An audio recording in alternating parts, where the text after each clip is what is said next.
Well, hello, R20. We are diving in and getting started. So we're going into week 2 and start kind of like presenting the concepts for the first project. So a couple things I want to cover, right, is just reiterating like how to navigate this course. You're going to run through working with modules, right? So I'm going to go ahead and go through our module. Now mine might look a little bit different than yours because I'm in the instructor view, right? But for the most part, when you see the little green checks on the right for mine, that's what's visible to you right now. So we're going to look at module 2. Normally they'll have an overview here, and this is where you're going to find the video for this week, right? So I'm going to put this video that you're watching in this section. So on mine you won't see it, but after I'm done here, it'll magically appear. So we have a few things going on. We're working with exercises 3 and 4, our sketchbook 2, and then our project 1 is going to be assigned. So really this week we're kind of looking at techniques in graphite, and then we're also going to be working with contour line drawing. So it's using the contour style for drawing. And then you're actually going to set up and make a little viewfinder. I want you to take a photo of you actually using your viewfinder, right? And then you're going to create a still life at home of 5 or more objects, and then draw all 5 or more objects. Now, the first reading, I'm going to have you read through this. Just go from pages 72 to 77 on the sighting and viewfinder, and that's this one. I want you to just understand the concept of how does sighting work. You know, if you don't have if you're drawing in the open, like a landscape or someone, or you're on the bus or a BART or just on vacation, if you're drawing people, these are techniques that you can use, whether it's a person, landscape, architecture, to get a proportionate scale. So it's going to talk about finding the midpoint, using plumb and level, and then kind of comparative measurement, right? Like how does that work when you're going between an object in front of you and an object that's on paper? Now this really works when you have something that is parallel, meaning like your board is not on a table and you're not looking up and down at a table. That will distort and it won't work. This has to be on something more like an easel, or you have your pad sitting on your lap. So this is something that great to try out, especially the plumb and level and the midpoint. If you can kind of dial that in as your regular practice, that'll improve the angles in your drawing tremendously. We're going to be starting with the viewfinder, and this is going to show you one way of working with the viewfinder. Keep in mind, in this video, they have a fixed size. I don't want you doing a fixed size like that. In other words, it's not cutting a box into a box of paper. I want you to cut to L shape, so that way you can actually move it and get the proportion. This grid part, some of you might want to use that for your project 1, and that's absolutely fine. You won't use it in the part 1, but when you're doing your final drawing, you might grid it out. So let's look at the first exercise. So the first exercise, we're going to be running through and working with the viewfinder, right? So I have a little lecture here on like drawing what you see, why it's important to run through that practice, right? The viewfinder, see these ones, how they have 2 L-shaped pieces of paper, and they're bonded with paper clips. That's what I want you to work with, right? You can use tape or paper clips, and I'm going to have a little viewfinder video here on how to match that paper ratio. So that'll be really important because you want it to match. Some of you have an 18 by 24 inch pad, some of you have a 14 by 17 inch pad, some of you might have a 16 by 20. So those all have different ratios, and you want that viewfinder to look exactly like your ratio, or else it'll distort your image when you're trying to use it. And then I have a video here on how to create a still life, and then you're going to actually draw that still life using line. The next one, I want you to apply the concepts of contour line drawing. Right, so there's a little video here on this artist that actually works with blind contour as his artistic style. So I think it's kind of cool to see how this can turn into the actual art form, not just a practice or a technique to learn to see. And this first one that you see here on the left is a really good example of 5 or more objects, right? There's definitely 5 or more versus the one on the right where it's a singular object, but it's a more complex object than some. So I'm going to be updating these with some better examples that show you 5 or more rather than a singular object, right? And I want you to do this on your larger 18 by 24 inch newsprint. Now, if you did not purchase the newsprint, you could do this on 14 by 17 inch drawing paper. If that's the case, I would do that on both sides of the sheet, right? and you're going to be doing 4 different drawings. One that's a contour line, so that outline of the still life, right? And there's examples up here in the readings. Next one is going to be continuous line contour. The third will be your non-dominant hand. So if you're right-handed, I want you to draw it with your left hand. If you're left-handed, I want you to draw it with your right hand. If you're ambidextrous, well, you lucked out. You can do it fine in both ways. The last one will be in cross contour. And a good example of that is probably like, I would say, this one is nice, but it's not really a good challenge for cross contour. I think this barber chair illustrates it the best, so I'll probably keep that example in there because that's a pretty nice way of looking at contour line drawing. It's not about speed and trying to do it fast. I want you to follow the shape. Your lines are following the shape and the curvature, so you need objects that have curves in them. Let's see. An example, a phone would not be a good one for this particular one. You want to have something that has more curvature to it.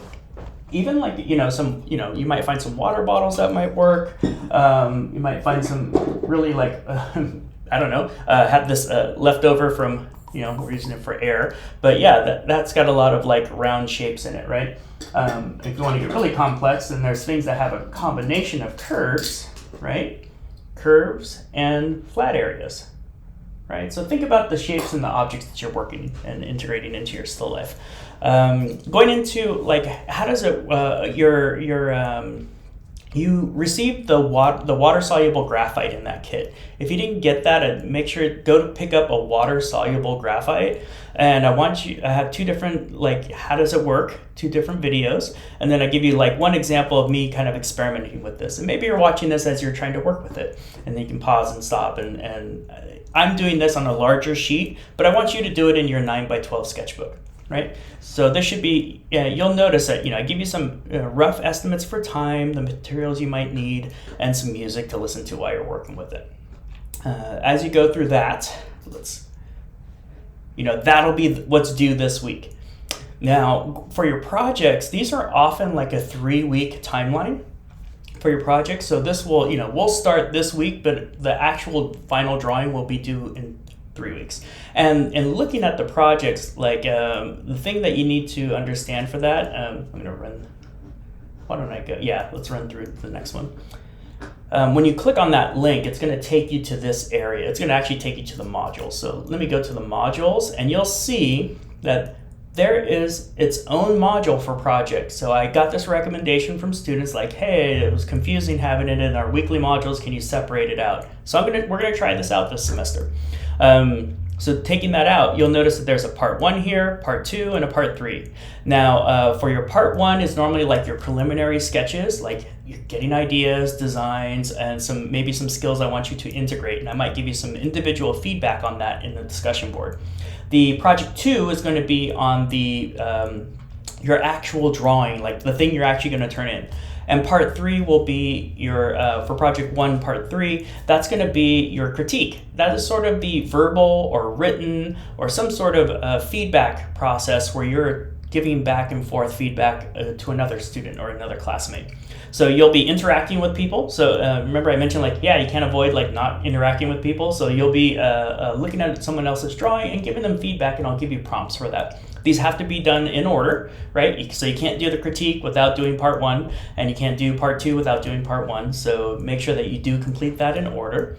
So as we're starting with, here's sort of where we're going. So I want you to do a 10-step value scale. This will be due next Wednesday. Not this Wednesday, but roughly about 10 days from Monday. So, and it's, there's some instructions. Start from one end, and then number 9, right? Number 9, let's see, I'm having you do a 9-step scale. Sorry, 9-step scale. So number 9 is plain paper. And that means no shading at all. Plain, untouched paper. Number 1 will be rich black. And you can't get away with just the single number 2 pencil with this. It just won't work. You have to use your range of pencils. So you got to use everywhere from say whatever is in the series that you bought. It might be a 4B or a 6B. use that highest number B, that's going to be your soft, darker pencil, and move on to the H's. That'll be your lighter, 6H, 8H. Usually the higher number is the extremity in each of those regions, right? So you'll notice you're starting from the left side and then kind of go in the middle, get your middle gray, and then you're going back and forth and you're trying to, then you're kind of modeling it and eyeballing it. Some of you got that kit, so you have that grayscale finder. Use that to measure, right? Now, you will never be able to get your graphite as dark as the black is on this viewfinder. It's pretty impossible, but I'm putting that there just so you have like a measurement. So this is really nice because you can use it for charcoal, you can use it for ink, you can use it for graphite. It's a way of measuring, like, am I in the right range of darkness? This, you can actually put it over your photo and match that, right? And I have a little tutorial on that of how that works. So I'll be giving you some feedback on your scale and saying, like, hey, some of these might need to be lighter or darker, and then I'll probably give you some feedback on the photo, because this has two things. You're doing this value scale, and then you're getting a photo of the thing you're actually going to draw. So this one that you see for the example of violet, it's actually not the type of photo I would recommend. This is a bad example, right? So this one right here is probably a bad example. It's very complex. There's a lot of problems with it showing dimension. The shadows are kind of interesting, but for replicating that, I'm going to expect that you're drawing it exactly like I see it. So I give you some recommendations in here on the word drawing. Definitely I would pick something that means something to you, because you'll probably have to explain what that meaning is. And this example of dumb, that one is actually pretty good as far as like visually. It's in a 3/4 view, it's angled, the lighting is a little bit dramatic, but man, that bliss one is it's medium. I think I like the lighting. But see how the photo, if you could combine the photo of the dumb, like if these two merged together and were like the same, like if dumb had the lighting of bliss, it would be perfect. And if bliss had the angle of dumb, that 3/4 rotated view of the words, that would have been perfect. So that you get an idea there. So that's kind of where we're headed. After you go into that, you're actually going to draw that, right? So this won't be due for another 3 weeks. But just so you get a sneak peek of what are we looking at, right? I'm going to be interested. You're going to have some exercises next week on like practicing value. But this is all inspired by Ed Ruscha. And so I have some examples here of different students. Your goal is to be drawing that photo that you took. And so that's kind of where we're headed next. That pretty much concludes like the whole scheme of what's kind of, what we got going on this week, your 3-week project, and then you'll have, a new set of like smaller techniques next week as well for working with value. But if you got any questions, feel free to contact me, of course, and you can either schedule a time with me through the Calendly app on the homepage, or you can just message me in Canvas if those times don't work for you. All right, take care. Talk to you soon.